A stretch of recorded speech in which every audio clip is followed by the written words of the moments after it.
طالبان وایي ښځې له شرعي محرم او عام خلک له عذر پرته بهرنیو هیوادونو ته سفر نشي کولی.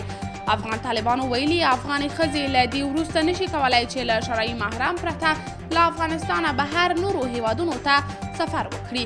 د دې ډلې ویان ذبیح الله مجاهد یکشنبه کابل کې بې خبري ناستې ته وویل هغه افغاني محصلین چې بهرنیو هیوادونو تحصیلي بورسونه ورکړي باید بهر ته یې د سفر لپاره یوه لاره وسنجول شي.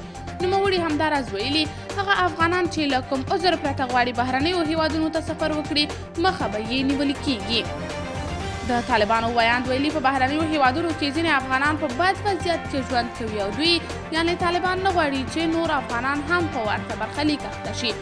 ښاغلي مجاهد د یکشنبې په ورځ خپل خبري کنفرانس کې همداراز ادعا وکړه چې هغو ټولو افغان محصلینو سره مرسته شوې ده چې دا مهال د اوکراین کړکېچن وضعیت کې ایسار پاتې دي. یاد دې وي چې طالبان د تیر کال دسمبر میاشت کې په هیواد کې دننه هم د ښځو د سفر په اړه یو لړ فرمانونه صادر کړي وو.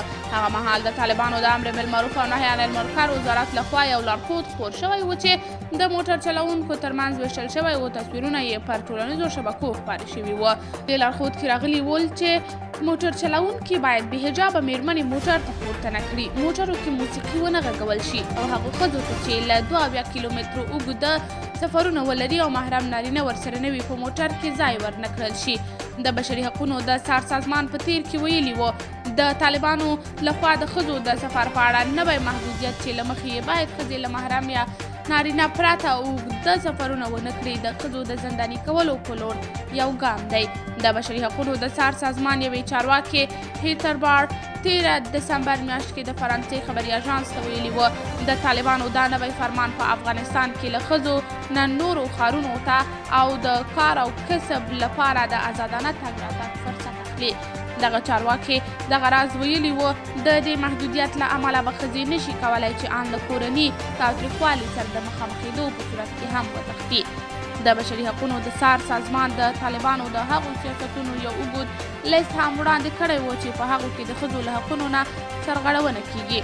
خو بل لور ته طالبان بیا ټینګار کوي چې افغانستان کې ټولې ښځې د اسلامي شریعت په چوکاټ کې له خپلو حقونو برخمنې دي. دا ډله د ښځو د حقونو په اړه د بهرنیو هیوادونو او نړیوالو ادارو نیوکې او تورونه په کلکه ردوي او بې اساسه پروپاګند یې بولي.